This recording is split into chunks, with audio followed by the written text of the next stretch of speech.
시청자 여러분 안녕하세요. 머니올라 시간입니다. 미국 물가가 다소 안정세를 회복해가면서 시장도 긍정적인 반응을 보이고 있습니다.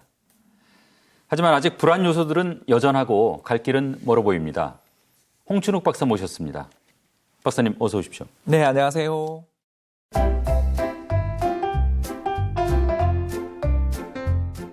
잘 지내셨죠? 네, 잘 지냈습니다. 하여간 이번 달에는 미국 소비자 물가, 생산자 물가 둘 다 시장 예상치를 하회했습니다. 이거 어떤 시그널로 받아들이십니까? 네, 인플레 피크는 친 것 같습니다. 지난 5월이나 6월 정도가 아니었나 생각되고요. 그로부터 한 4달, 5달째 물가 상승률이 크게 떨어지지 않아서 실망은 주고 있지만 좀 하락 쪽으로 가고 있다. 이렇게 해석해 볼 수 있는 지표들이 곳곳에서 목격되는 것 같습니다. 이게 그러니까 더디더라도 하방으로 확실하게 이제 방향전환했다 이렇게 네, 보시는 거죠? 그렇죠. 저희들이 보통 이런 식의 추세들이 어느 방향으로 가는지 할 때 보통 3달은 지켜보자 그러는데 예. 대략 한 5달, 4달이 지나도록 그래도 방향 자체는 바뀌지 않았으니까 네. 이제는 하방 가능성이 높다 이렇게 볼 수 있는 것 같습니다. 예.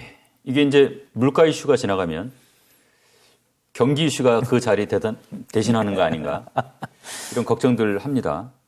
미국 경기만 놓고 봐도 벌써 침체라는 분도 계시고 펀더멘털이 너무 좋다라고 하시는 분도 계시고 그 중간에 연착륙 정도는 가능할 거다 이렇게 말씀하시는 분도 있는데 박사님 견해는 어떠세요? 저도 연착륙은 가능할 수 있다고 보는데 미국이 연착륙하더라도 우리는 경착륙한다. 이런 게 저희들의 생각인 거죠.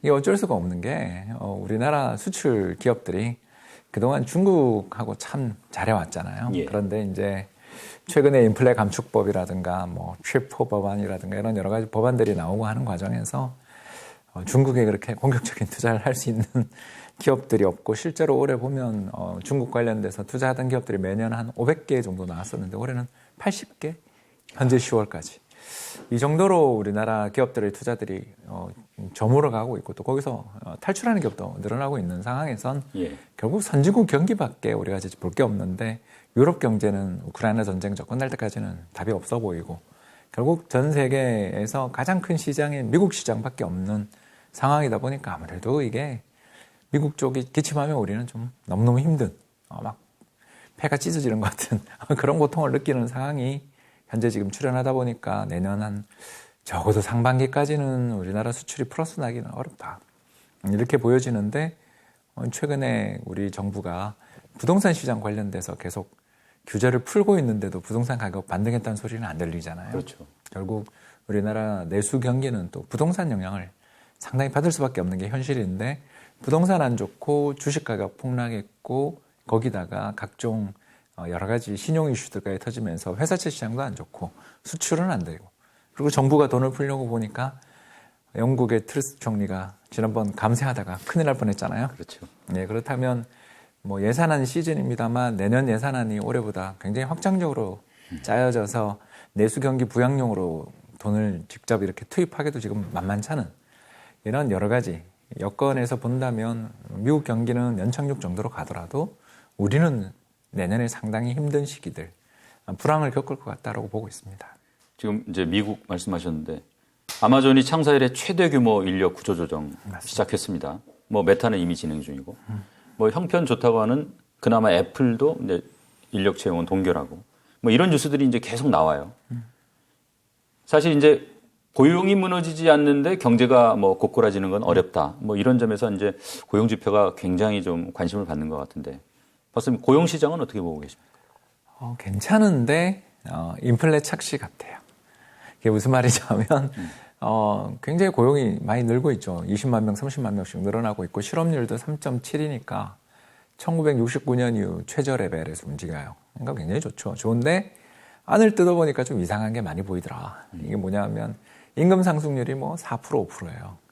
자, 지금 우리가 인플레이션이 낮아졌다 그래도 7.7인데 임금 상승률 4%, 5%인데 그렇게 열심히 일을 한다? 뭔가 이상하지 않으세요, 지금? 예, 좀 이상한 생각 드네요. 결국 우리가 명목 임금에 대해서만 맨날 이야기를 하지 실질적 임금에 대해서 사람들이 잘 인식을 못 한다라는 거. 그러니까 화폐 착시, 화폐 환상 이런 게 지금 좀 시장에 있는 것 같다라는 거고요. 두 번째가 또 방금 아마존 사례를 들긴 했는데 점점 좋은 일자리들에서는 구조조정들이 많이 일어나고 있고 그에 비해서 일자리가 늘어나는 업종들을 봤더니 뭐 호텔, 레저, 음식료, 숙박 이런 쪽이에요. 그러니까 사람들이 서비스 소비를 아직 못했으니까 이제 지금 여행도 가고 우리나라만 하더라도 뭐 관광지에 유명한 식당 같은 경우는 뭐 몇십 팀이 기다리고 있고 그러잖아요. 네, 그런 것처럼 사람들이 코로나 기간 중에 여행 못 갔던 것에 대한 한을 풀고 있는 중이지만 사실 그런 일자리들이 임금이 좀 그렇게 안 높은 일자리들이거나 혹은 경기가 나빠지는 순간 언제든지 없어질 수 있는 일자리들 위주로 늘고 있는 거 아니냐라는 우려도 있다 보니까 결국 거기는 영착륙 같긴 한데 아무튼 경기가 나빠진 건 분명하고 우리는 거기 영향을 받으면서 더 나쁘다 이렇게 볼 수 있는 거죠. 이렇게 이제 뭐 걱정 많은 때가 어떻게 보면 투자 원칙 재점검하기에는 참 좋은 시기일 수 있는데 지난번에 이제 박사님하고 뭐 하워드 막스 그 각종 투자 관련 사이클에 대해서 공부를 했어요. 오늘은 이제 철학을 좀 가다듬는 시간 한번 가져보고 싶은데요. 이게 이제 번역은 투자에 대한 생각인데 원제목은 가장 중요한 것이더라고요. 이게 첫 장이 생각하는 방식, 이게 좀 시사하는 바가 있지 않을까 싶은데. 네, 그렇죠. 이제 흔히들 저희들은 자전거랑 되게 많이 비유하거든요. 자전거를 처음에 배우던 시절에는 김 기자님이나 저나 정말 많이 까졌잖아요. 다치기도 하고 넘어지고. 그러면서 배우죠. 예, 그러다가 어느 순간이 지나고 나면 두 손 놓고, 그러면 안 되지만, 두 손 놓고 자전거 타면서 이렇게 약간 까불잖아요. 그렇죠. 이게 무슨 말이냐면 처음에 배울 때는 굉장히 신중한 자세로 공포와 싸우면서 신중하게 운전을 하지만 어느 순간이 되는 순간 내가 거기에 적응해버리면 오토모드로 간다는 거죠. 그래서 우리가 자동차 운전을 할 때 수동 운전과 자동 운전이 있고 혹은 우리가 신중하게 운전할 때가 있고 아니면 그냥 대충 음악 들으면서 신나게 밟을 때가 있는 것처럼 투자의 세계에서도 그렇거든요. 그래서 신중하게 생각하고 이 뒤에 뭐가 있냐를 고민하고 하는 투자자들이 많은 시기는 굉장히 투자기가 좋고 앞으로도 성과가 좋을 가능성이 높은데 주가가 오르는 걸 보면서 주가가 오르니까 무슨 좋은 일이 있겠지 이렇게 하며 들어오는 약간은 단순 모드 1차원적인 생각을 하시는 분들이 시장의 다수가 되는 시기에는 이게 추세가 반대로 가는 경우들이 너무너무 많더라. 그런 생각들을 좀 이 책을 보면서 저는 하게 된 것 같아요. 이게 이제 그 생각을 좀 단순한 생각을 1차원적인 사고고 좀 심층적으로 생각하는 걸 2차원적인 사고, 뭐 2차적 사고 이렇게 표현을 했던데 이게 이제 다소 좀 추상적으로 들릴 수가 있는데 구체적으로 어떤 식으로 사고하는 게 이 하워드 막스가 말하는 그 심층적인 사고고 2차적 사고입니까? 이제 작년 이맘때를 생각하면 되겠죠. 그때 이제 10만 전자라는 말이 유행했어요. 예. 제가 어디 이제 되게 좀 커뮤니티를 자주 다니거든요. 왜 그러냐면 재밌기도 하지만 지금 뭐가 이슈인가, 특히 재테크 쪽, 경제 쪽에서 뭐가 이슈인가가 궁금해서 그걸 다니는데 그때 들었던 것 중에 하나가 기억나는 게 주식은 삼성전자, 부동산은 강남 아파트만 사면 되지 종목 고르느라고 뭘 그렇게 고민해 라는 그런 글들이 좋아요 추천수 상위에 올라가면서 커뮤니티의 최상단에 노출되더라고요. 예, 그런 걸 보면서 야 이거 진짜 이게 1차원적 사고구나. 쉽게 이야기해서 좋은 회사니까 이 주식 사면 돼. 그쵸? 맞는 말일 수도 있죠. 근데 2차원적으로 딱 우리가 놓고 보면 좋은 회사인 건 맞는데 이 회사를 전부 너무 과대평가하는 거 아니야? 혹시 이 상황에서 이 회사가 더 올라가려면 이 회사 주식이 더 과대평가돼야 되는데 그 가능성은 정말 높니? 이런 질문을 던질 수가 있어야 되는 거죠. 그래서 방금 이야기한 것처럼 삼성전자만 사면 되고 강남 아파트만 사면 돼. 1차원적 사고죠. 좋은 회사, 좋은 지역에 있는 건 흔들리지 않아. 거짓말입니다. 그렇지 않죠. 제일 많이 빠집니다. 근데 요즘처럼 안 좋을 때 또 1차원적 사고, 그렇죠. 더 빠질 것처럼 보이죠. 끝없이 빠질 것 같죠. 이 회사가 주가가 빠지기 시작하고 이 회사의 기업 수익성이 나빠지기 시작하고 이 지역에 매물이 늘어나고 있어. 그러니 팔아야 돼. 이렇게 얘기하지만 2차원적 사고는 사람이 생각한 것보다 그렇게 수익이 안 나빠질 수도 있지 않을까. 그리고 더 나가서 그 입지가 어디 가는 것도 아닌데 이 정도 빠진다면 임대해서 그냥 그 지역을 사는 것에 비해서 직접 매수하는 게 세금면이나 이자면에서 어떤 게 나은지 한번 고민해보자. 좀 다르죠. 이분이 이제 시장 효율성에 대해서 생각하는 관점이 좀 흥미롭더라고요. 시장이 실수할 때 그 기회를 잘 활용해야 시장 평균을 웃도는 수익을 얻을 수 있다. 그러면서 우리가 흔히 쓰는 말이잖아요. 하이 리스크, 하이 리턴. 이 근본적인 문제 제기를 하더라고요. 고위험, 고수익 이렇게만 단정 지을 수 없고 저희들이 투자를 하다 보니까 고위험 자산이 장기적으로 볼 때 저수익 자산이 되는 경우들이 생각보다 엄청 많더라. 그걸 정말 알고 하고 있느냐. 이런 이야기를 할 수밖에 없는 거죠. 그러면 질문이 나오죠. 아니, 위험을 무릅쓰지 않으면 돈을 못 벌지 않냐. 이런 이야기를 할 때, 그렇다면 고위험 자산들끼리라도 좀 섞던가. 아니면 저위험 자산과 고위험 자산의 조합을 하던가. 아니면 고위험 자산에 투자를 할 때는 누구한테 보증을 좀 받던가. 등등. 다양한 방법을 통해서 위험을 피할 방법을 찾아야지 왜 자꾸 고위험은 고수익이라는 아주 죄송합니다만 무식한 단순한 가정에 접근한 투자를 하면 안 된다는 거죠. 그렇기 때문에 이런 것들을 해결할 수 있는 방법들이 우리는 정말 많이 알고 있어요. 벌써. 이 프로젝트가 있으면 이 프로젝트에만 올인하는 게 아니라 이 프로젝트가 잘 안 될 경우에 돈을 벌 수 있는 다른 프로젝트를 투자를 한다든가 하는 식으로 투자를 해나가는 것이 맞는 거지. 고위험은 고수익이고 이건 버텨야 돼. 언젠가는 나는 돈을 벌 수 있어. 근데 그 기대가 버림받는 경우를 우리는 너무나 많이 본다라는 것. 이런 것들은 참 하워드 막스니까 사실 이런 이야기를 감히 할 수 있지 않을까. 사실 이 월가의 합의 투자하는 사람들끼리의 암묵적인 공감인데 이걸 그냥 정면에서 부수는 참 이걸 누누이 뒤로 가면 갈수록 강조하는 걸 보면서 하워드 막스 참 대단하다. 그런 생각을 많이 했던 것 같습니다.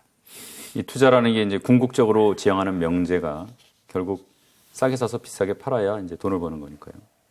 그러려면 이제 가치에 비해서 싼 가격에 사야 한다. 그러면 자, 가치는 뭐냐? 가치와 가격의 관계는 뭐냐? 뭐 하워드 막스의 견해는 어떤 겁니까? 이 사람은 이제 자원, 경영진, 공장, 소매상, 특허, 인재, 브랜드 인지도, 성장 가능성, 그리고 소득과 현금 유동성을 창출할 능력. 이 모든 게 뭐냐 하면 결국 뭐로 귀결되냐 하면 미래의 돈을 벌 수 있느냐. 그러니까 이 회사가 미래에 벌어들일 어떤 돈의 가치? 이런 것들이 바로 어떤 기업의 밸류라고 볼 수 있고요. 가격은 시장에서 거래되는 거죠. 근데 이 둘이 진짜 운동가 같아서 살짝 스쳐 지나가며 적정 가격에 도달했다가 슉 지나가 버리는 거죠. 그러니까 이게 저는 앙드레 코스툴라니 비유를 많이 전 여기서 생각이 났는데 주인이랑 강아지 산책하면 강아지 키워보신 유명한 분들은 비유죠. 강아지 키워보신 분들은 잘 알겠지만 강아지들은 밖에 나가는 순간 좋아 죽습니다. 그래서 막 뛰어다니죠. 그래서 줄의 길이만큼 저로부터 벗어나요. 그러나 집에 갈 때 되면 결국 제 품에 안겨서 갑니다. 지쳐서. 이제 좀 나이가 든 녀석을 키웠어요. 결국 우리가 이 비유에서 보는 것처럼 주인이 그 기업의 내재 가치입니다.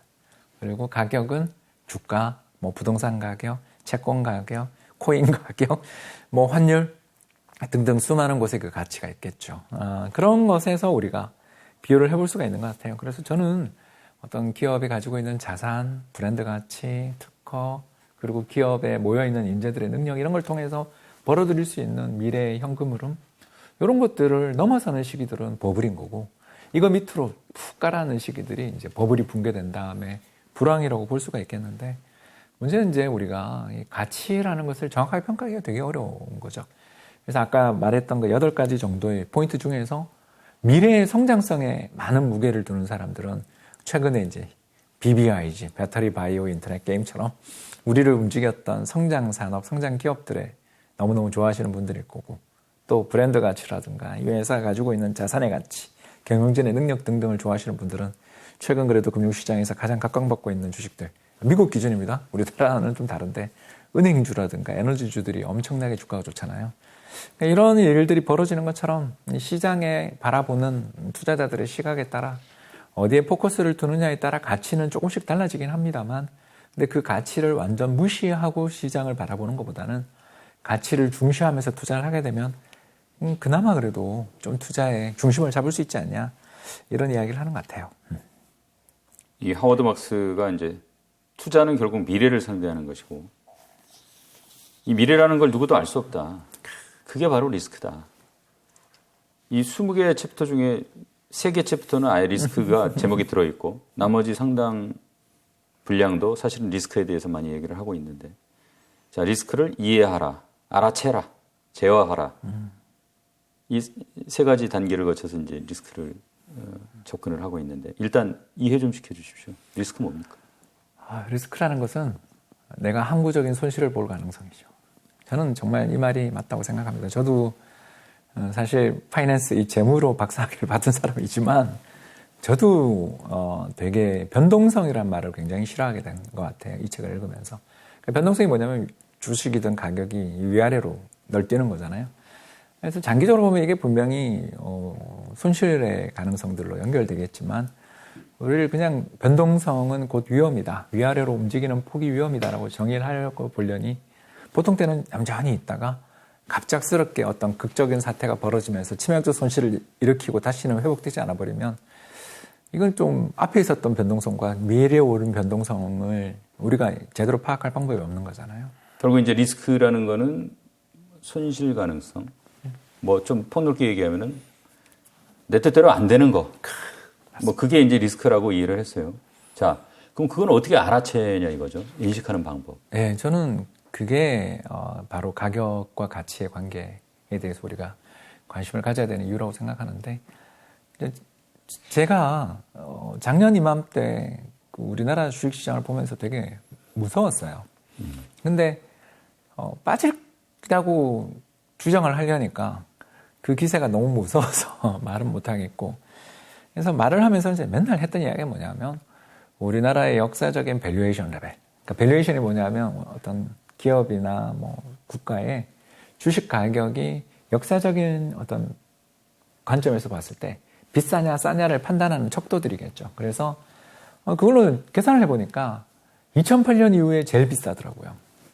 그럴 정도로 가격이 비싼데 이 이야기를 주변에 하면 어떤 분들이 뭐라고 이야기하냐면 내년에 이익이 더 좋아질 거기 때문에 이거는 비싼 게 아니다. 이렇게 이야기를 하더라는 거죠. 근데 저희처럼 이렇게 오랫동안 시장에 있었고 특히 역사를 좋아하는 사람들은 역사적 관점에서 시장 보는 걸 굉장히 좋아하거든요. 왜냐하면 그것 말고는 우리의 잣대가 없으니까. 미래는 알 수가 없으니까 역사적으로 이 비슷한 일이 있었을 때 어떤 일들이 생기는가를 판단하기 위해서 그 잣대들을 가지고 왔을 때 대충 뭐 평균을 이야기하자면 우리나라 주식의 순자산 가치, 그러니까 주당 순자산 가치라는 게 회사가 사업하다 갑자기 나 안 해. 그리고 주주들한테 돌려주는 돈이 청산 가치, 순자산 가치인데 이게 우리나라가 대략 10,000원이 자기의 순자산 가치를 가지고 있다면 그때 얼마 정도에 거래되고 있었냐면 작년 이맘때 얼마에 거래되고 있었냐면 13,000원, 14,000원에 거래되고 있었어요. 상당히 비싼 건데 역사적으로 얼마에 거래됐냐면 11,000원에 거래됐거든요.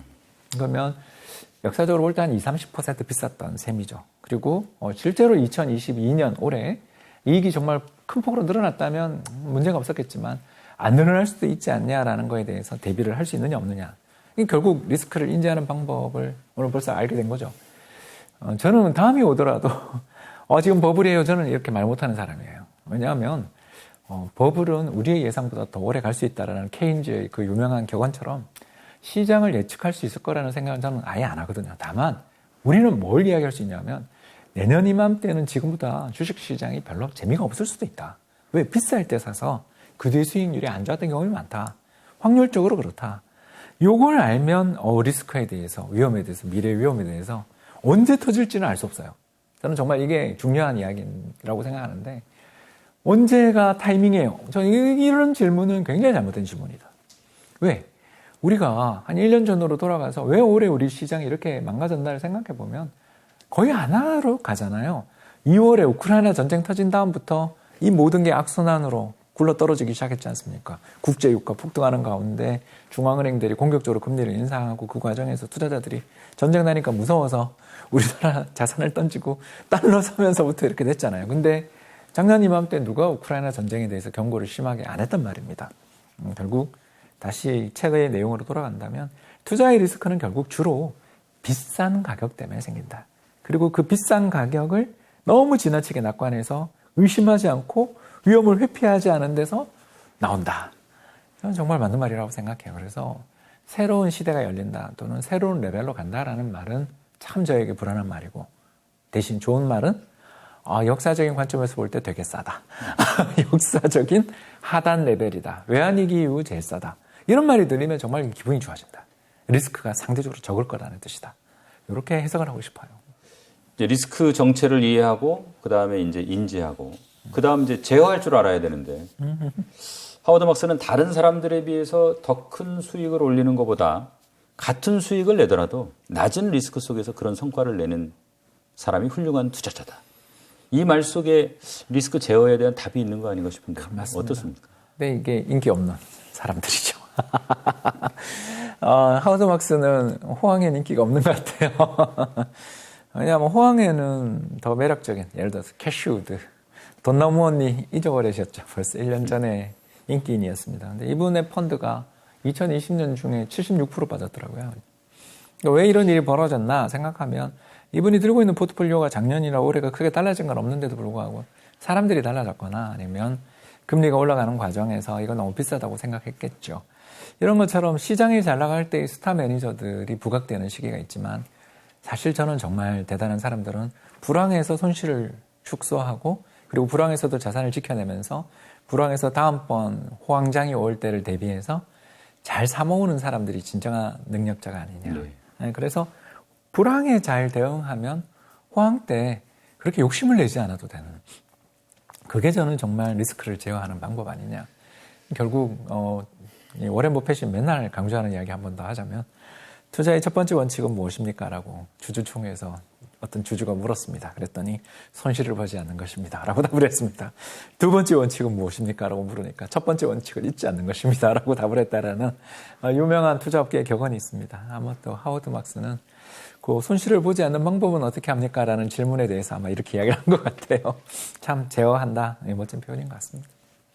이 책을 쓰고 이제 7년 있다가 주기에 대한 책, 뭐 투자와 마켓 사이클의 법칙. 지난번 우리가 이제 문예올라에서 박사님하고 다뤘습니다만 7년 이제 전에 쓴 책이죠, 이 책이. 근데 역시 그 7년 전에 쓴 책도 보면 한 장을 주기에 주의를 기울이라 이런 장을 이미 할애를 했어요.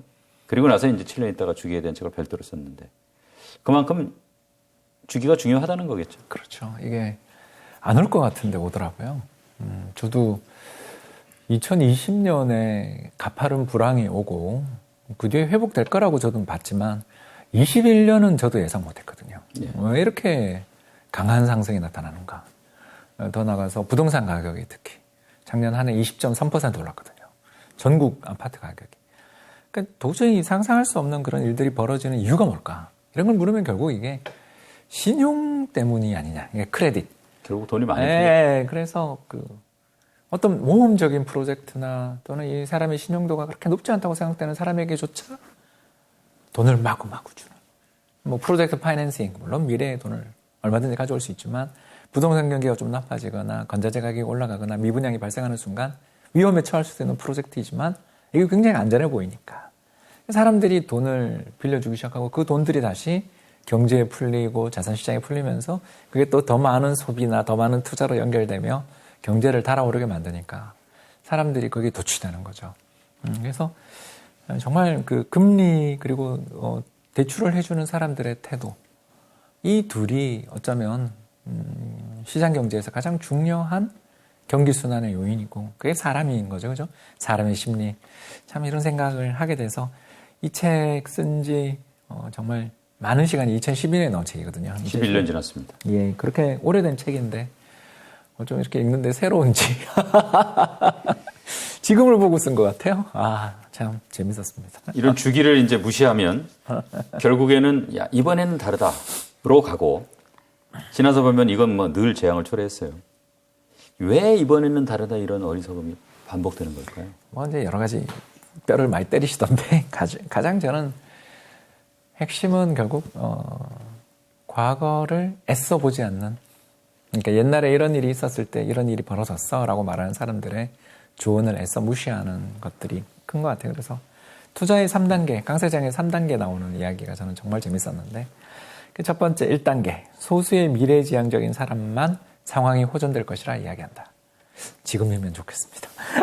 2단계, 대부분 투자자들이 상황이 좋아지고 있다고 느낀다. 3단계, 모두가 상황이, 이게 핵심인 것 같아요. 계속 좋아질 거라고 느낀다. 그러니까 이렇게 되면 도취가 벌어지고 그 도취가 벌어지게 될 때 가격이 가치 위로 이렇게 올라가게 되고 가치들이 올라가게 되면서부터 그 가치보다 가격이 올라가게 되면서부터 사람들이 점점 고무되면서 서로가 서로에게, 그러니까 그 동종 집단 압박이라고 하죠. 저도 여의도에 오래 직장을 두고 있었기에 물론 이제 지금은 다른 데에 있습니다만 여의도에서 일을 할 때 느꼈던 그 가장 강한 압박이 뭐였냐면 제가 어떤 기관 투자자한테 강의를 가잖아요. 기관 투자자 강의를 갔는데 제가 약간 시장의 주류와 다른 이야기를 할 때 그 받게 되는 시선이 있잖아요. 그리고 저 사람 왜 저래? 늙었네. 저 사람들 낡았어. 이런 표현을 느끼게 되는 그날 하고 나면 그 이전에 제가 해오던 주장이 아무리 제가 고민해서 했던 시장에 대한 전망이라도 남한테 함부로 말하기 어려워지는 거죠. 점점 더 만장일치가 강요되는 분위기가 조성될 때 결국 재앙으로. 왜냐하면 그때는 가격이 가치 수준을 훨씬 더 넘어버리면서 예. 사소한 위험, 사소한 어떤 악재에도 사람들의 기대가 너무 높으니까 무너져버리는 그런 일들이 벌어지는 게 아닌가 생각됩니다.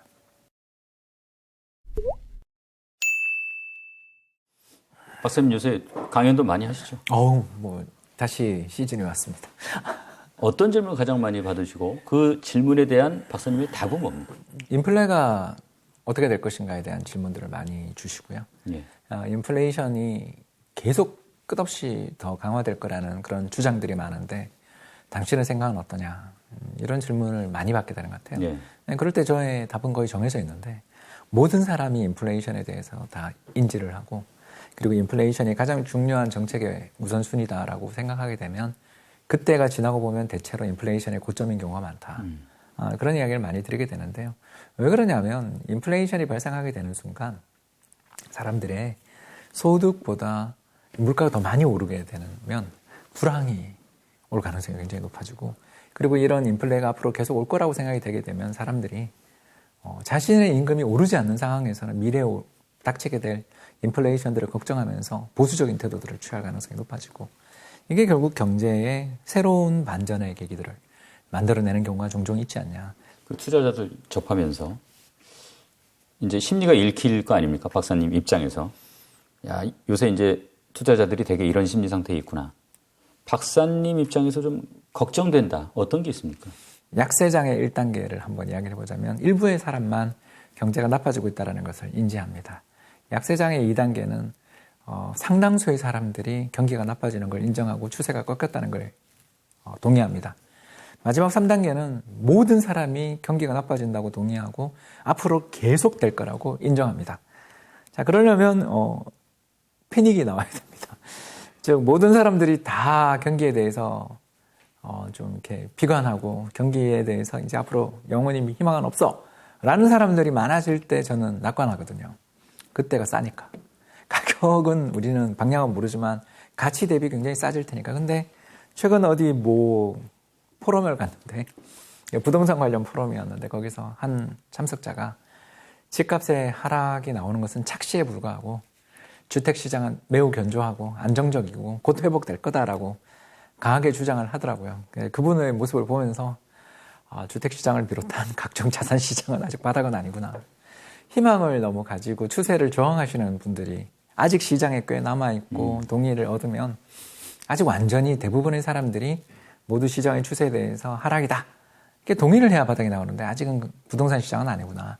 그런 생각들도 하고 그래요. 그래서 주식은 한 9월이나 10월 정도가 모든 사람이 이제 큰일 났다. 끝장이다. 종합주가지수 2000포인트가 깨져도 모른다. 이건 깨질 수도 있고 더 빠질 것이다. 라고 거의 동의할 때가 한국 주식시장은 좀 바닥 징후가 저는 나타났다고 생각하는데 우리 실물 경제, 우리의 삶에서 가장 더 중요한 건 부동산인데 부동산은 아직 바닥이 아닐 수도 있겠구나. 그런 생각을 들으면서 아이고 좀 더 힘든 시기가 이어지겠다. 이런 생각을 했습니다. 이 책 얘기로 좀 돌아가겠습니다. 이게 시계추처럼 규칙적으로 움직이는 투자자들의 태도와 행동이 있고 하워드 박사님 이걸 투자 시장의 특성이라고 표현을 했어요. 구체적으로 이게 어떤 겁니까? 진자 운동 같은 거죠. 이렇게 왔다 갔다 하잖아요. 시계추처럼 움직이는데 사람들이 생각하는 또는 대부분의 사람들이 생각하는 어떤 자산의 적정 가치는 아마 시계추의 가장 밑에 부분이겠죠. 적정한 가치가 있을 겁니다. 근데 시계추의 움직임을 살펴보시면 알겠지만 여기 지날 때 속도가 제일 빨라요. 그러니까 쫙 지나갑니다. 적정 가치 지나고 난 다음 생각하면 거기가 평균적인 가치일지 모르지만 항상 오버밸류 돼 있거나 아니면 언더밸류 돼 있는 쪽에서 극단적인 움직임 사이에서 균형점은 아주 순식간에 지나가 버리는 거죠. 그래서 이 투자 시장이라는 게 적정 가격에서 꾸준히 움직이는 것 따윈 없고 적정 가격을 스쳐 지나간 다음에 폭락하거나 폭등밖에 없는 그런 흐름들이 나타나는 거죠. 우리나라는 지난 40년 동안 우리나라 1980년부터 종합주가지수가 생겼으니까 지난 40년 동안에 우리나라 연평균 주가 상승률이 얼마냐면 무려 7.7이에요. 엄청나게 높죠. 거기다 배당 수익률 한 2, 3%까지 하면 거의 10%. 연 10%예요. 이렇게 좋은 자산이 없는데 문제가 뭐냐 하면 지난 40년 중에 여러분 15년 이상 마이너스가 났다라는 거예요. 아니 연평균 수익률이 10%인데 어떻게 10년 중에 4년, 5년이 마이너스가 날 수가 있어요. 우리나라가 그럼 어떻게 해서 이렇게 어마어마한 10% 수익이 나눠봤더니 10년에 한 번 오는 4번의 급등한 해를 놓치면 수익이 아주 형편없더라고요. 그 10년이 어떤 해냐 하면 98년, 1998년 외환위기 다음에 1984년 아웅산 폭탄 테러 다음에 여러분 다 이제 아시겠죠? 2009년 글로벌 금융위기 다음에 같은 해들이 극단적인 100% 뭐 80%의 주가 상승을 기록해서 전체 우리나라 주가 상승률을 10%를 만들어준 거예요. 이게 우리만 그런 게 아니라 미국도 그렇다라고 이야기를 하는 거죠. 이런 뭐 특성, 이걸 뭐 지금 시장에 대입해 보면 어떤 생각이 드십니까? 지난 1년 몇 개월의 기억이 제일 중요하지.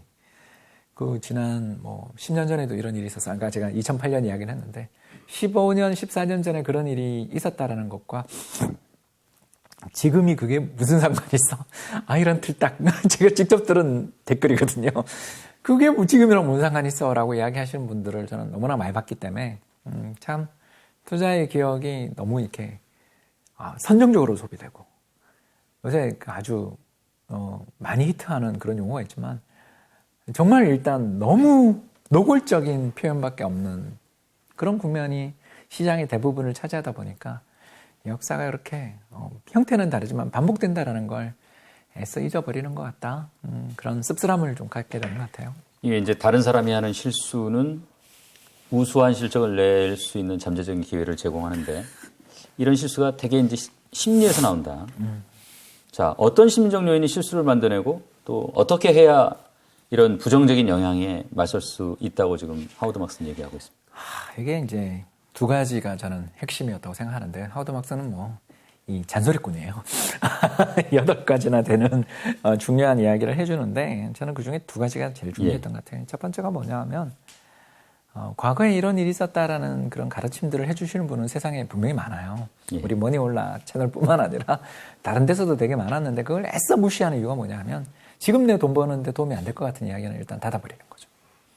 그게 정말 큰 것 같아요.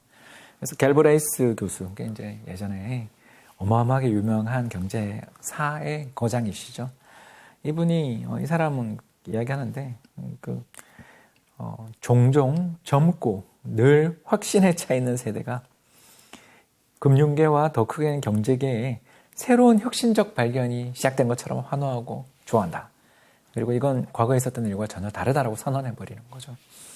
99년에 신경제 또는 뉴 이코노미가 이랬던 것 같고요.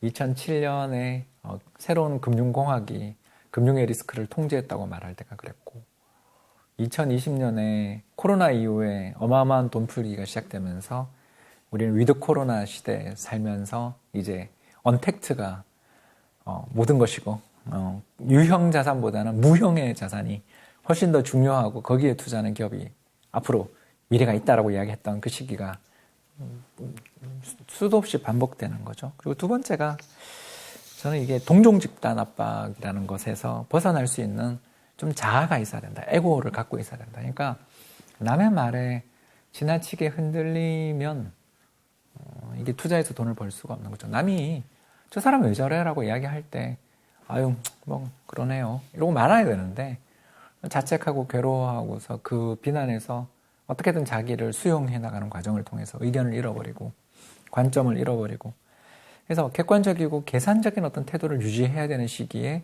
그냥 주변의 분위기에 휩쓸려 버리는 일들이 종종 벌어지는 거죠. 작년 저는 포모 신드롬 혹시 기억나세요? 예, 지금이 아니면 영원히 이 가격에 이 자산을 살 수 없을 것 같은 그 공포를 주변에 확산시키던 그때. 그래서 갭 투자가 이기 신도시 중심으로 해서 불길처럼 이렇게 번져나가던 그런 시기들이 저는 참 이 시기였다고. 이 에고가 전부 약해지고. 영끌이라는 예, 그렇죠. 단어가 나오고요. 아마 역사에 남을 단어 같아요. 그때 있었던 부동산의 버블 이렇게 아마 한 장이 되겠죠. 그 장 이후에는 항상 대부분 근데 이런 극단적인 용어와 어떤 유포리아, 뭐 버블이나 환희에 가득 찬 시기들이 끝난 다음에는 자책과 비관 그리고 불황이 닥치게 되는데요. 아무튼 이런 거에 휩쓸리지 않으려면 자기 중심을 가져야 되고 그 자기 중심은 자기에 대한 믿음, 자신의 투자 철학에 대한 어떤 애착 이런 게 참 중요하지 않냐. 그래서 우리가 오늘 이 방송을 하는 게 아닌가 생각됩니다. 이게 이제 하워드 막스가 뭐 시장 주기를 중시하는 거는 뭐 주기 자체가 중요하다기보다는 그 주기에 따라 이제 대중들이 막 우르르 몰릴 때 좀 반대로 움직이기 위해서 어떻게 보면 주기라는 걸 좀 잘 파악을 해야 되는 것 같은데 그걸 뭐 역투자라고 보통 하죠. 하워드 막스가 말하는 역투자는 어떤 겁니까? 하워드 막스가 역투자라는 것은 저는 정말 이 부분이 가장 정말 핵심이었다고 생각하는데요.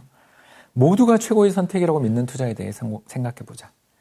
내가 보기에 이 투자는 모두가라는 말 때문에 절대 최고가 될 수 없다. 모두가 좋아한다면 아마 그건 환상적인 성과를 내기 때문일 것이다. 그리고 대부분 사람들은 지금까지 성과가 좋았다는 사실이 앞으로도 이어질 거라고 믿는다. 그러나 지금까지의 뛰어난 실적은 미래의 성장을 미리 끌어다 쓴 거기 때문에 지금부터는 평균 이하의 실적을 낼 거라는 전조로 볼 수 있다. 모두가 좋아한다면 그로 인한 과대평가를 반영하며 가격이 오를 것이고 그러나 상대적으로 가치는 오르지 않을 것이다. 이게 모두가 좋아한다면 그 주변에 지뢰가 빈틈없이 매설되어 있어서 즉 너무 많은 자금이 유입되어 싸게 살 것은 남아있지 않을 것이다. 모두가 좋아한다면 그 모두가 마음을 바꾸어 출구로 움직일 때 가격이 폭락하는 리스크가 있지 않겠는가. 결국 뭐가 문제인지 확실해졌다. 다수의 사람들은 고점에서 낙관적이고 저점에서 비관적이다. 이런 상황을 유리하게 이용하려면 우린 고점일 때 낙관론에 대해서 회의적 시각을 가져야 되고 저점일 때 비관론에 대해서 또 반대적으로 회의적 시각을 가져야 된다. 저 인생 철학이었는데 이 책에 있더라고요. 그래서 10여 년 전에 이 책을 읽고 제 마음에 갖고 있었던 철학들이 저는 확정이 됐는데 저의 철학을 간단하게 이야기하자면 만장일치일 때 반대로 행동하라라는 거가 저의 투자 철학이라고 늘 이야기를 하게 되는데 여기 있더라고요. 그래서 하워드 막스 책을 읽고 저도 정립하게 됐는데 모든 사람들이 한 방향으로 베팅하는 시기가 투자할 때 가장 좋은 방식이더라고요. 이게 저는 언제 겪었던 일이냐면 2012년 외환시장에 참가하고 있었을 때였는데 저는 이제 외환 딜러 출신이기도 합니다. 예. 은행에서 외환 딜러 일을 하고 있었는데 그때 달러에 대해서 전부 강세 베팅을 했어요. 왜 그러냐면 2012년에 유럽 재정위기가 터졌습니다. 그래서 로이터나 블룸버그나 또는 한국에 있는 여러 통신사들이 저희들을 딜러들한테 와가지고 설문조사를 받아가거든요. 그래서 올해부터 내년 사이에 달러는 어떻게 움직인다고 생각하십니까? 라고 설문을 해요. 그러니까 너무 구체적인 숫자를 기입하라 그러면 사람들이 대답을 안 하니까 오른다 내린다만 하라 그러거든요. 근데 저희 딜링룸 내에서 한번 수거를 해봤더니 저 혼자 빼고 왜냐면 저는 이제 집계하는 중이니까 저는 아직 안 적었고요. 다른 사람 한 걸 참고하려고 딱 봤더니 한 10여 명의 딜러들이 전부 환율은 오른다고 적어놨더라고요. 예, 그리고 그 뒤에 3년 동안 환율이 여러분 250원 받았습니다. 그래서 얼마까지 갔냐면 980원까지 갔어요. 2015년에. 왜 그러냐 하면 유럽이 망한다. 유럽 재정위기가 걷잡을 수 없이 시작돼서 유럽이라는 거대 경제권이 무너지니까 달러는 강세로 갈 수밖에 없다. 왜냐하면 상대적 이익을 보니까. 라는 게 시장에 모두 반영돼 있었던 거죠.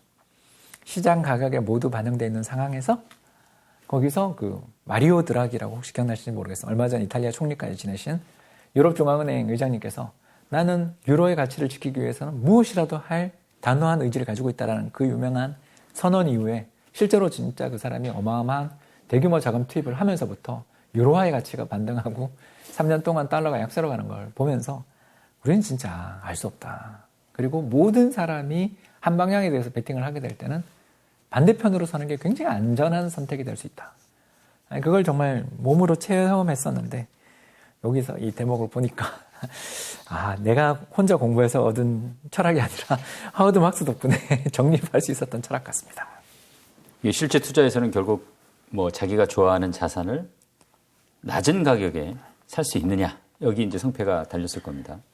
물론 반론도 뭐 여러 있겠습니다만은 아마 요즘 시장이 자산을 저가에 매수할 수 있는 가능성이 좀 큰 시기 아닌가 싶은데요. 맞습니다. 어떻게 생각하십니까? 네, 맞습니다.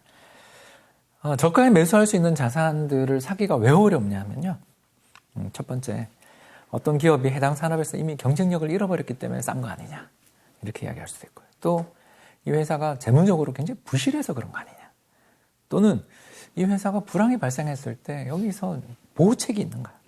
뭐 이런 여러 가지 의심이 들었기 때문에 가격이 그렇게 빠진 거거든요. 그래서 내재 가치에 대비해서 싸다라는 것을 알지만 추가적으로 여기서 사고가 더 터지고 여기서 더 문제가 심각하게 벌어져서 여기서 더 끝장이 나는, 쉽게 얘기해서 대공황급의 이슈가 벌어지면서 모든 자산의 가격이 휴지조각이 돼버릴 거라는 그런 공포가 있었기 때문에 그 가격이 간 거거든요. 그렇지 않습니까? 그렇죠. 안 그러면 그 가격까지 안 가죠. 아니, 결국 저는 저가에 매수할 수 있는 이런 자산들에 대해서 우리가 인정은 좀 해야 된다. 인정을 해야 되고, 그리고 그런 자산들을 살 때는 신중하게 가치와 가격 사이의 관계를 생각해보고, 또 저평가됐다고 생각할 때 한 자산만 베팅하는 게 아니라 저평가된 다른 자산들을 골고루 사는 방향으로 그런 해나가는 방법들이 필요하지 않을까 생각하는데, 그걸 위해서는 역시 또 한 가지 더 중요한 덕목이 필요하겠죠. 예, 바로 질문 이미 주신 거지만 인내심 아니겠습니까? 하워드 막스가 투자 전략 같은 거 얘기할 때 전제하는 게 있어요. 자, 미래는 알 수 없다. 한계가 있다. 미래를 알기에는. 실제로 미래에 대한 확신이 미래에 대한 의심보다 위험하다고 생각하는 거죠. 지금 미래에 대해서 안다고 생각하는 사람은 베팅합니다. 근데 미래는 불확정적이고 또 어떤 외부 충격에 따라서도 언제든지 우리가 예상하는 미래는 달라질 수 있다고 생각하는 사람은 대응해서 투자하고 분산해서 투자하고 또 좋은 기회가 나올 때까지는 투자를 아예 안 하거든요. 그런 사람들이 지나고 보면 살아있지만 시장에서는 베팅에 성공한 사람들만 찬양하는 경향이 있다 보니까 유명세는 얻을 수 없다. 자신에 대한 자조 같기도 하네요. 저는 시장에 대해서 이렇게 잘 모른다 쪽에 서 있는 게, 그리고 내가 알고 있는 여러 가지 사실들과 미래의 시나리오들을 조합해서 계속적으로 더 미래에 대한 예측들을 업데이트하고 점검하고 포트폴리오를 바꿔나가는 쪽으로 대응하는 게 결국 장기적으로 이기는 길 아니겠냐, 그런 생각입니다. 장의 제목이 내가 아는 한 가지는 내가 모른다는 것이다. 이게 참 마음에 와닿더라고요. 우리가 이제 주기에 대해서 이제 통찰력을 갖는다면 우리가 이제 어디에 위치해 있는지를 이제 알게 될 텐데, 그 위치를 파악하는 게 정말 좀 투자에서는 중요한 거 아니겠습니까? 그렇죠. 뭔가 그 위치를 파악하는 뭐 좀 지표? 길잡이? 지표? 전 있습니까? 예, 있죠. 이 책에서 하워드 막스가 제시하는 방법이 몇 가지 있는데, 전 투자자 쪽이 참 좋더라고요. 호황일 때 투자자들의 태도들이 나오는데요. 낙관적이고 자신감에 가득 차 있고 매수에 인내심이 없어요. 적극적으로 덤벼드는 거죠. 반대로 불황일 때는 투자자들이 되게 비관적이고요. 낙담해 있고요. 돈을 함부로 사지 않습니다. 살다가 물린다. 즉 데드캣 바운드라는 이야기 많이 들으시죠. 그래서 일시적 반등에 불과하기 때문에 그런 데 신경 쓰면 안 된다라고 생각하는 거죠. 결국 그러다 보니까 시장이 어떻게 되냐 하면, 호황일 때는 굉장히 시장에 거래가 많은데 불황일 때는 관심이 부족합니다. 갑자기 우리나라 부동산 시장도 막 떠오르네요. 그러니까 거래가 극히 부진하고요. 특히 제가 이제 재밌는 이야기를 하겠습니다. 펀드인데요. 호황에는요, 가입이 안 돼요. 그런데 불황에는 누구나 가입할 수 있습니다. 네. 이게 뭐 이야기하려는지 여러분 혹시 아세요? 헤지펀드입니다. 제가 세계적으로 유명한 대규모의 헤지펀드에 투자하는 그 과정에 태스크포스를 했습니다. 태스크포스를 하면서 왜 우리는 줄리언 사이먼이라든가 예를 들어서 줄리언 로버트슨 같은 세계적인 헤지펀드 매니저들이 운영하는 데다가 우리는 투자를 왜 못하는가 하고서 이제 투자를 하려고 문을 두드려러 갔어요. 이제 태스크포스에 있는 사람들이 갔는데 안 받아주더라고요. 왜? 99명의 소수의 투자자들로부터만 돈을 받는 사모펀드이기 때문에 기존에 투자했던 사람이 나가지 않으면 당신들을 받지 않겠다. 그랬더니 그럼 투자할 수 있는 방법이 있냐라고 물었더니 그러면 우리에게 이미 투자하고 있는 사람에게 투자를 함으로써 간접적으로 투자할 수 있다라는, 그걸 재간접 펀드라고 부르는데, 그것 말고는 돈을 투자할 길이 없는 거예요. 한마디로 말씀드려서 펀드가 고객을 가려받아요. 무슨 이런 일이 그런 일들이 벌어지는 시기들이 있지 않습니까? 돈을 쉽게 벌고 그런 시기들이 벌어질 때는 호황장인 거고, 이제부터는 가격이 비싸지는구나. 이렇게 생각을 하시면 되는 거고요. 반대로 누구나 가입할 수 있고 최고의 펀드만 지금 펀드를 열어서 돈을 받을 수 있는 그런 시기들. 저는 이걸 IPO랑도 비교를 많이 하는데요. IPO가 뭐냐면 신주를 공모하는 거죠. 그래서 작년에 우리나라 들어왔던 예를 들어서 카카오뱅크라든가 카카오페이, 또 LG 에너지 솔루션이라든가 카카오 게임즈라든가 트래프톤 같은 그런 기업들이 들어올 때 정말 인기 속에 들어와서 지금 주가는 별로 안 좋아요. 그런 시기가 호황이고요. 반대로 2020년 10월로 2002년 10월로 시계를 돌려보면 만 20년 전입니다. 그때 어떤 기업이 아무도 관심 없는 사이에 상장했는데 네이버였습니다. 우리나라에 몇 없는 100배 주식이 되죠. 100배 주식이 뭐냐 하면 10년이나 20년의 기간에 동안에 통해서 IPO 주가에 비해서 100배 이상 오른 주식을 100배 주식이라고 부릅니다. 우리나라에 몇 없는 100배 주식이 됐습니다. 결국 아무도 IPO, 신규 상장 공모를 하려 들지 않을 때 아주 저평가돼서 들어온 기업들은 그 뒤에 큰 혜택들을 주는 거죠. 그래서 IPO 시장이 너무 활황이라면 주식시장은 조심해야 된다. 반대로 IPO, 새로 신주 상장 공모를 하는 사람들이 거의 보이지 않을 때 오히려 그 속에 진주가 있다. 이런 말씀을 좀 드리고 싶네요.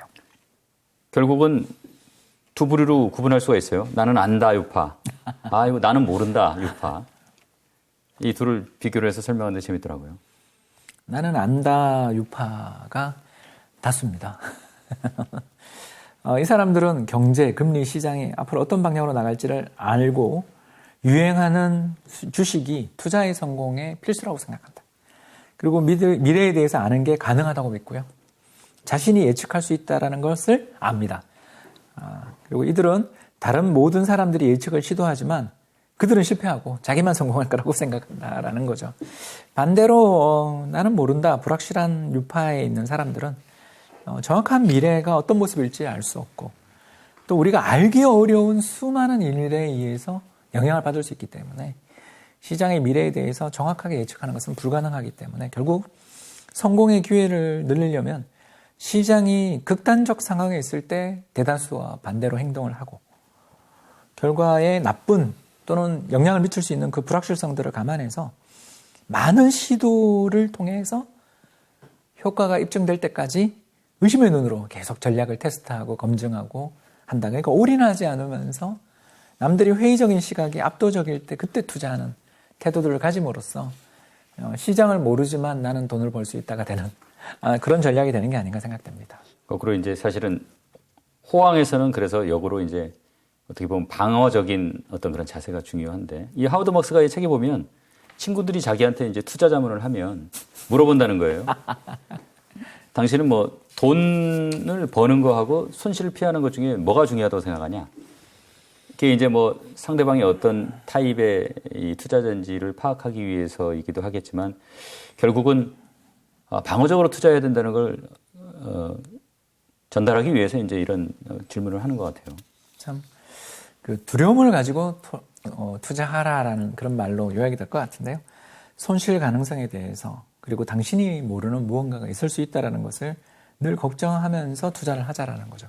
그렇게 된다면 심리적으로 미리 대비가 좀 돼 있을 수도 있고 지속적인 경계심을 가질 수 있기 때문에 충분한 안전마진, 그러니까 가격과 가치 사이의 갭이 충분히 벌어져 있는 그런 상태에서만 투자를 선택할 수 있기 때문에 남들이 힘들어하는 시기에 상대적으로 안전할 수 있고 또 더 나가서 더 좋은 투자의 기회를 만날 수도 있지 않냐.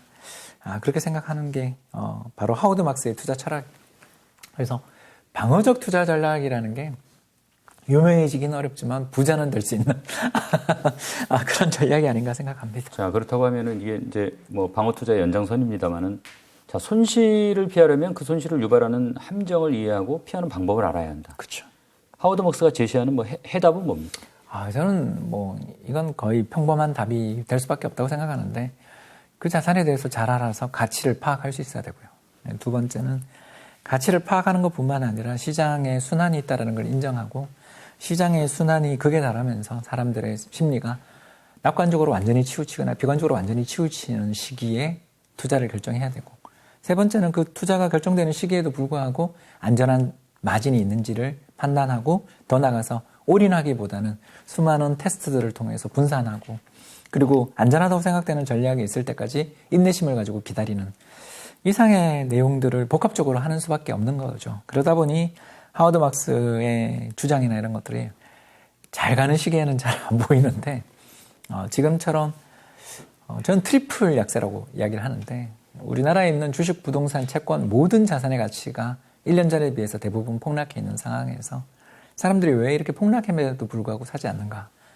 이유는 결국 우리 하워드 막스가 이야기했던 것처럼 그 이전에 손실을 회피하려는 노력들을 안 했기 때문에 이미 모든 자산에 투자되어서 손실을 기록하고 있거나 더 나아가서 심지어 레버리지, 차입을 통해서 쓰고 있었거나 아니면 운용을 하고 있는 운용력 같은 경우에는 위에 있는 관리하시는 분들이 이분에게 대해서 실망하고 돈을 회수하려 들거나 또 이렇게까지 자산 가격이 폭락했음에도 불구하고 더 빠질 수 있다라고 이야기하면서 또 빼려는 그런 의사를 가지시는 위에 또 자금을 집행하는 기관들 때문에 이런 일들이 벌어지고 그러는 거겠죠.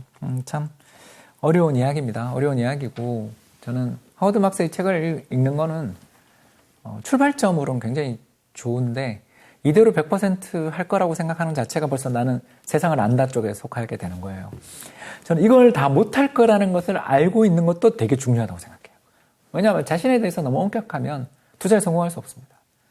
너무 실망하거든요. 자신이 얼마나 많은 심리적 함정에 이미 빠져 있는지를 읽다 보면 괴로워요.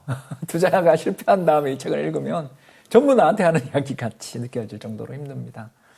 근데 늘 이익을 낼 수는 없고 손실을 볼 수도 있고 그리고 이 가르침을 알게 됨으로써 다음번 오게 되는 시장의 순환에서 더 나은 성과를 거둘 수 있다라는 생각하는 그 에고, 그 마음을 가지는 게 어떻게 보면 가장 중요한 조건이 아닐까라는 생각도 합니다.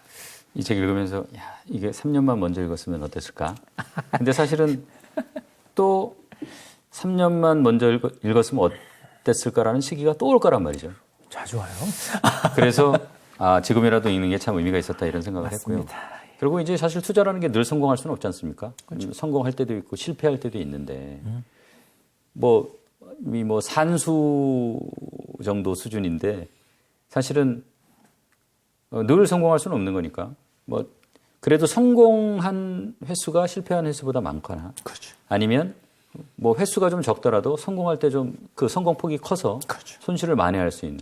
그래서 이게 성공 실패도 좀 이게 일회성으로 생각할 게 아니고 전체적으로 좀 파악하려고 하는 그런 노력이 좀 필요한 거 아닌가 싶어요. 참 중요한데 이게 안 되죠. 저도 국민연금 있을 때 펀드 매니저들 평가했거든요.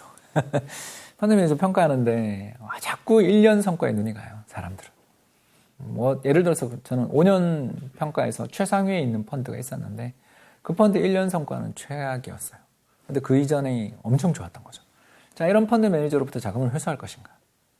이걸 둘러싸고 그때도 엄청난 논쟁이 있었거든요. 뭐 그 결론에 대해서는 이야기 안 하겠습니다만 이 사례에서 보는 것처럼 장기 성과, 장기적인 성과 그리고 특히 경기 사이클이 한번 포함된 성과 그거가 저는 아마 그 펀드 매니저는 그때 되게 5년이었으니까 글로벌 금융위기 때 상대 성과를 굉장히 잘 만들어낸 다음에 최근에 평범한 시장에서는 성과가 별로 안 좋았던 사람이 아니었을까. 그러니까 자주자주 이기지는 못하지만 한번 시장이 크게 순환할 때 그때 큰 성과를 내는 스타일의 펀드 매니저인 거죠. 그런 사람도 필요하잖아요. 네, 그런 것처럼 우리는 어떤 사람이 될 것인가. 저는 아마 그쪽인 것 같아요. 저도. 경기가 급격히 변화하고 순환점에 있을 때 저는 그때 좀 공격적으로 투자하는 스타일이고요. 반대로 평범한 시장이 추세를 어떤 방향의 추세를 형성할 때는 잦은 매매는 거의 하지 않고 그냥 시장에서 움츠리고 쉬고 책 읽는 쪽의 스타일을 갖고 있는데 참 어렵습니다. 그것도 왜냐하면 가만히 있는 것도 투자인데 가만히 있기가 어려울 때가 시장에 종종 있기 때문에 아마 그런 일이 있는 게 아닌가 생각합니다. 자, 이게 오늘 이제 마지막으로 박사님하고 제가 가장 공감했던 책 내용 공유하면서 순서 좀 마무리하려고 합니다. 어떤 글귀가 확 와서 꽂혔습니까? 단언하건대 가격에 상관없이 강제로 매각해야 되는 사람으로부터 매수하는 것이 제일 좋다. 지금까지 우리가 했던 오크트리 캐피탈이죠. 오크트리 캐피탈이 했던 모든 거래 중에서 최고의 거래들 중에 대부분은 이런 식으로 일어났다. 어쩔 수 없이 매도하는 사람에게서 매수하고 어쩔 수 없이 매수해야 하는 사람에게서 매도하는 것이 정말 직업이 될 수는 없다. 어떤 경우에는 이런 경우는 정말 흔치 않다. 그러나 어쩔 수 없이 매도하는 사람에게서 매수하는 게 최고의 선택이겠지만 내가 어쩔 수 없이 매도하는 사람이 되어서는 안 된다. 이게 투자의 기본이다. 이런 이야기를 하는데 제가 감동했습니다. 어쩔 수 없이 투자해야 되는 사람이 되지 맙시다. 워낙 뭐 좋은 글귀들이 많아서 참 뭘 고를지 고민을 했는데 요즘 우리가 이제 늘 투자할 때 잊지 말아야 할 이야기인 것 같아서요. 저는 이 294페이지에 리스크 제어와 안전 마진은 포트폴리오에 항상 존재하고 있어야 한다. 이 두 가지가 보이지 않는 자산이라는 사실을 꼭 기억하기 바란다. 투자 시장은 대부분의 시기에 상황이 좋은 편이지만 방어의 가치가 명백해지는 시기는 불황일 때뿐이다. 따라서 상황이 좋을 때 방어적인 투자는 자신의 수익이 비록 최대치보다 낮다고 한들 리스크 보호책이 가동 중인 상태에서 달성됐다는 것에 만족해야 한다. 설사 그럴 필요가 없었더라도 말이다. 이 말이 참 와닿았습니다. 왜냐하면 위기가 예상되지만 안 올 수도 있거든요. 생각보다 늦게 올 수 있어요. 참 인내심도 필요한 거죠. 그렇죠. 오늘 말씀 감사합니다. 감사합니다.